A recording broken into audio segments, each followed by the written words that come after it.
Hello guys, आज की video एक बहुत ही स्पेशल टॉपिक पे है जो मैं आज आपको शेयर करने जा रही हूँ।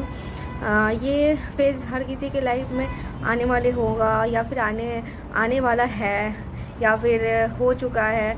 तो आशा करती हूँ कि आपको इस वीडियो से कुछ सपोर्ट मिले। और जैसे कि आपको पता है मैं अभी 8 मंथ प्रेग्नेंट हूँ। आई नो ये वीडियो बहुत लेट बन रही है, लेकिन मैं बहुत चीज़ें मेरे साथ होती रहती है, तबीयत ख़राब होते रहते हैं, तो मैं शूट कर नहीं पा रही थी। आज बहुत दिनों के बाद मैं बहुत अच्छा फील कर रही थी, तो मैंने सोचा चलो आज इसके बारे में आपसे शेयर करती हूँ। तो फटाफट मैं ज़्यादा लेट नहीं करूँगी इस चीज़ को लेकर, और चलते हैं आपको उस टॉपिक के बारे में बताते हैं। जैसा कि आपको पता है कि मैंने अपना प्रेगनेंसी पीरियड आने के 6 दिन या 7 दिन पहले ही पता कर लिया था। उसके बारे में आपको मैंने डिटेल वीडियो डाल रखा है। अगर आपने उस वीडियो की नहीं देखी है तो आप उस वीडियो को देख सकते हो। तो फर्स्ट ट्राइमेस्टर में तो जैसे कि कॉम्प्लिकेशंस तो होती ही रहती है चीज़ों में, तो मेरे भी केस में कुछ ऐसा ही था किट में। तो किट में तो पॉजिटिव आई थी, तो हमने मैम से बात की थी, फ़ोन पे ही बात किया था। क्लिनिक पे तो नहीं गए थे, फ़ोन से ही बात किया था। मैम ने हमें बोला कि ठीक है बीटा एचसीजी तुम एक बार ब्लड टेस्ट करा लो और फिर उसके बाद मुझे बताना। तो हमने वो टेस्ट कराया था, तो उसमें भी जो रेंज आनी थी वो रेंज आई थी। फिर मैम ने बोला कि इसको 24 घंटे के बाद फिर रिपीट करना। तो रिपीट हुआ, और रिपीट में भी जैसा कि आना चाहिए था वैसा रिज़ल्ट आया था। सब चीज़ सही थे, हर कुछ अच्छा था। फिर अचानक से मुझे और मैम ने हमें ये बोला था कि तुम बीटा एचसीजी रिपीट कर लेना, और उसके साथ कुछ ब्लड टेस्ट भी थे, पीटीएनआरआई करके, और कुछ ब्लड काउंट, थायराइड, शुगर, ये सारी चीज़ें जो ब्लड टेस्ट होती रहती है, ये ब्लड टेस्ट हुई थी हमारी। फिर अचानक से मुझे थोड़ी सी स्पॉटिंग टाइप में हुई। डॉक्टर के पास हम गए थे मिलने के लिए। मैम को हमने बताया कि मैम मुझे थोड़ी सी स्पॉटिंग टाइप में हुई है, और थोड़ी बहुत ना इचिंग भी थी मुझे। तो मैम ने कोई टेस्ट करा था वहाँ पे, तो वो टेस्ट हुआ। टेस्ट होने के बाद रिपोर्ट आया। रिपोर्ट में इन्फेक्शन हुए थे मुझे, उसके कारण स्पॉटिंग हुई थी। तो इन केस अगर आपको स्पॉटिंग वगैरह होती है, तो मेरे केस में तो मैम ने मुझे एक जेस्ट्रॉन इंजेक्शन था, वो 3 डेज के लिए लगवाया था। तो वो इंजेक्शन मुझे 3 डेज तक लगे थे। और फिर उसके बाद 6 वीक में मैम ने मुझे बुलाया था, और 6 वीक में हम गए थे। अल्ट्रासाउंड हुआ था उस दिन। टीबीएस होता है, जो टीबीएस हुआ हमारा। टीबीएस में मैम ने पोजीशन चेक करा था बेबी का कि आपके यूट्रस में, तो यूट्रस में है या फिलोपियन ट्यूब में बच्चा कंसीव हुआ है, उसके लिए पोजीशन देखी जाती है, जो कि मैम ने चेक करा था। तो वो पोजीशन तो बहुत सही थी। मैम ने बोला सारा चीज़ ओके है। बेबी को दिखाया था कि देखो बेबी तुम्हारा कहाँ कंसीव हुआ है। तो ये जो था, यहाँ पर बेबी थी या था, ये तो पता चलेगा होने के बाद। और मेरा LMP है 20/7/2024 को LMP मेरा डेट है। और EDD LMP मैम ने दिया है 27 अप्रैल। 6 वीक का अल्ट्रासाउंड के बाद फिर मैम ने हमें बोला कि 8 वीक पे आना तुम। 8 वीक का अल्ट्रासाउंड जब हुआ था, तो उस दिन मैम ने बच्चे की हार्ट बीट दिखाई दी और ग्रोथ दिखाया था कि ग्रोथ कैसा बना है। तो आप ये देख सकते हो बेबी का ग्रोथ पहले से इंक्रीज हो गया है। और ये हार्ट बीट के थे, ये रहा बेबी। और इसके बाद मैम ने हमें कुछ मेडिसिन दिया था। मेडिसिन तो सेम थे भाई, जो चल रहा था चलने दो। और एक anti-NB स्कैन मैम ने 13 वीक में हमारा करवाया था। तो वो स्कैन बाहर के एक है सरल डायग्नोस्टिक में, हमने वहाँ से कराया था। और वहाँ पे बेबी का आप देखो, anti-NB स्कैन में बच्चे का पार्ट बाई पार्ट दिखाते हैं, और ये देखते हैं कि सारा नॉर्मल है या नहीं है। उसके बाद आपको हस्बैंड को भी बुलाते हैं, हस्बैंड को भी दिखाते हैं साथ में। तो मेरे हस्बैंड आए, उन्होंने देखा, चेक करा, सब चीज़ ओके था। मैम ने बोला कि रिपोर्ट नॉर्मल है आपके। और जैसे कि बाकी सब तो नॉर्मल थे, वो चीज़ें हो गए जो भी होने थे। और मेरे सिम्टम्स क्या थे? सिम्टम्स यही थे कि पहले ही मुझे वो सारी चीज़ें फ़ील होना स्टार्ट हो गई थी, तभी हमने किट से चेक करा था। और वैसे मैम ने हमें कहा था कि तुम पीरियड मिस होगा तो उसके 2-3 दिन बाद चेक करना। तो मेरे अंदर इतना था कि नहीं, मुझे चेक करना है, तो मैंने किट से ही चेक कर लिया था घर पे, और रिज़ल्ट भी पॉजिटिव आई थी। सिम्टम्स मेरे यही थे। पहला सिम्टम्स तो जैसे कि कंसीव हुआ था, वैसे तो मैंने इसके बारे में वीडियो बनाया है, आप वो वीडियो देख सकते हो। और उसके बाद क्या क्या हुआ, ये सारी चीज़ें तो हो गई। 6 वीक तक तो बहुत अच्छी थी। 6 वीक के बाद मुझे नोज़िया होने स्टार्ट हो गई, कुछ भी खाने का मन नहीं होता था। रोटी को देखकर भी मतलब कि ऐसा लगता था नहीं मुझे नहीं खाना है। कुछ खाना खा नहीं पाती थी, हमेशा ऐसा फील होता था कि वॉमिटिंग हो जाए। कभी कभी हुई भी है, लेकिन कभी होती नहीं थी। ये था। कमर में भी दर्द रहता था हमेशा, कमर मेरा दर्द करते ही रहता था, एनी टाइम कमर दर्द रहता था।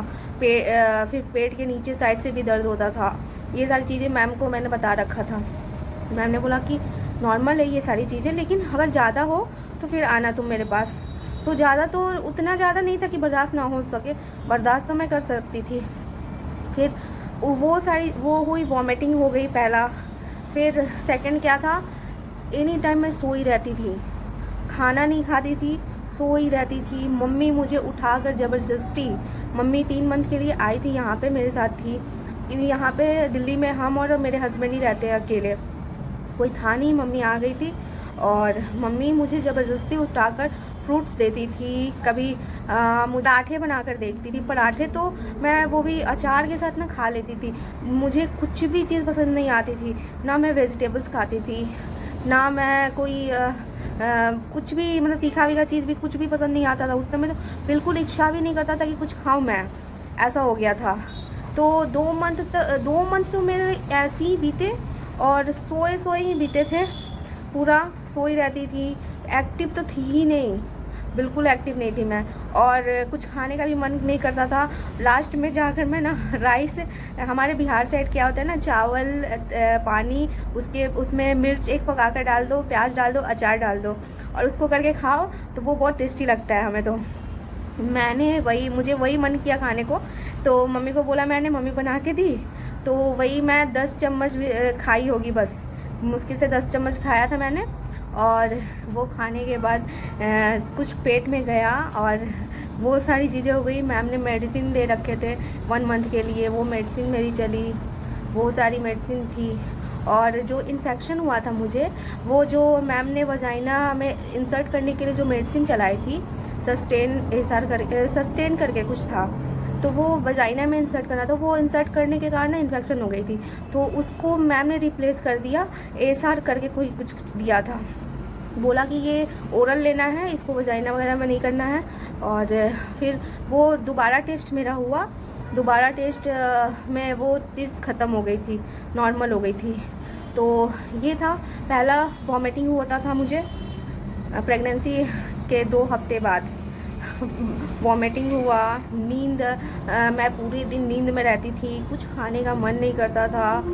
और यहाँ जहाँ तक ये था कि मुझे लगता था कि कुछ खा भी लो ज़बरदस्ती, तो वो निकलना ही था। कभी कभी मन होता था कि चलो बाहर के खाने खा लेते हैं, बाहर से कुछ मंगाते हैं। घर का खाना तो बिल्कुल पसंद नहीं आता था। बाहर का हमने खाया और खाते ही मुझे वॉमिटिंग हो गई। उसके बाद तो खाना बंद। और एसिडिटी मुझे होती थी बहुत ज़्यादा। एसिडिटी होगी तो एसिडिटी में भी तो वैसा मन भारी भारी रहता था, और क्रैम्प्स मुझे आते थे, थोड़े बहुत क्रैम्प्स भी आते थे, कमर में पेन रहता था, ये चीज़ें थी। और एनर्जी लेवल पूरा डाउन चला गया था। मुझे ऐसा लगता था कि क्या हो रहा है मेरे साथ, इतना दिक्कत प्रेगनेंसी में। मैं सोच के कभी कभी रोना भी आता था, कभी ऐसा लगता था कि क्या ही करूं मैं, कहाँ जाऊं। फिर भी मम्मी समझाती थी कि देखो 3 मंथ ऐसे होते हैं, 3 मंथ के बाद तुम ठीक हो जाओगी, नॉर्मल हो जाओगी। तो मैंने मम्मी को ये बोला कि सारा प्रॉब्लम मेरे साथ ही क्यों, बाकी मेरी सिस्टर्स हैं उनके साथ कुछ भी नहीं होता था। वो नॉर्मली उनका प्रेगनेंसी कंसीव हुआ, नॉर्मली वो खाना खाती रहती थी। मेरी दी तो मिक्सचर वगैरह खाती रहती थी, मुझे वो भी खाने का मन नहीं होता था।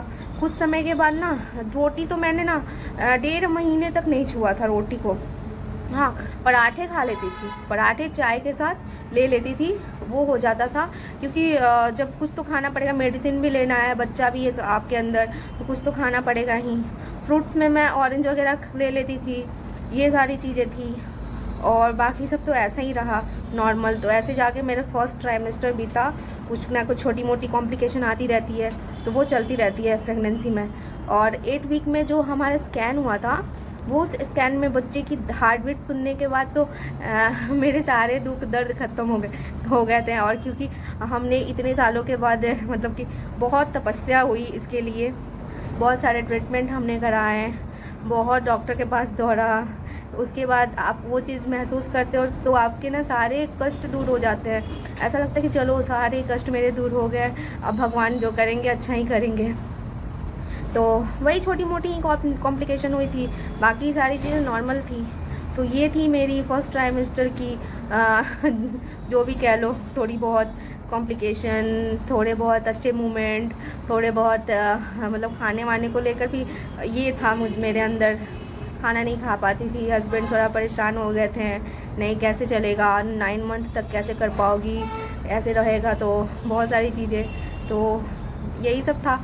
होप कि आप लोग को इस वीडियो से कुछ नॉलेज मिला हो। डॉक्टर तो मेरे लिए वही अच्छी थी, भगवान ही थी कि जो उन्होंने मेरा ये कंसीव कराया। और यही थी मेरी फर्स्ट ट्राइमेस्टर की जर्नी। आप जो भी क्वेश्चन हो, डाउट हो, आप बताना। और जो अल्ट्रासाउंड के बारे में भी अगर कुछ पूछना हो तो आप बताना। मुझे जितना नॉलेज है मैं आपको बताऊंगी, अपना खुद का एक्सपीरियंस आपके साथ शेयर कर। बाकी के लिए बस इतना ही। मिलती हूँ अगले ब्लॉग में। सेकंड ट्राइमेस्टर के बारे में बताऊंगी, सेकंड ट्राइमेस्टर मेरा कैसा बीता, क्या हुआ क्या नहीं हुआ। Bye bye.